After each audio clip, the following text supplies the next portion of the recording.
Europe Midi. Il est 12h54, François Geffrier. L'Europe à la une, c'est tous les jours avec vous, Dany Cohn-Bendit. Bonjour Dany. Bonjour François. Aujourd'hui, l'Arménie. Alors, il y a eu beaucoup d'actualités internationales, évidemment. On a peu parlé de ce pays. Et pourtant, vous aviez fait, vous Dany, une prophétie la semaine dernière. Et elle s'est réalisée au sujet de l'Arménie. Oui, l'opposant a été élu Premier ministre. Cela veut dire que en fait, cette révolution de velours, et c'est une vraie révolution de l'Arménie, a eu un succès, mobilisation incroyable, des marches dans tout le pays, et on se retrouve aujourd'hui avec une nouvelle constellation politique très difficile à gérer. Mais ce qui est fascinant, c'est que tout ça s'est passé pendant des semaines, avec une bienveillance russe qui ont visiblement accepté les choses. Alors, Pachinian, qui devient donc Premier ministre, pourquoi cette bienveillance des Russes dont vous nous parlez ?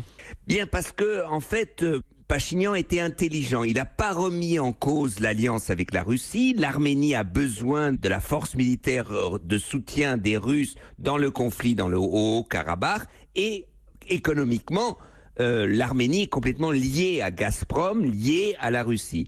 Et donc, les Russes comprennent qu'en laissant cette ouverture, en fait, ils stabilisent la situation si l'Arménie reste, disons, dans l'alliance qu'ont scellé les Russes après la désintégration de l'Union soviétique. Alors, qu'est-ce qui peut se passer maintenant, Dany ?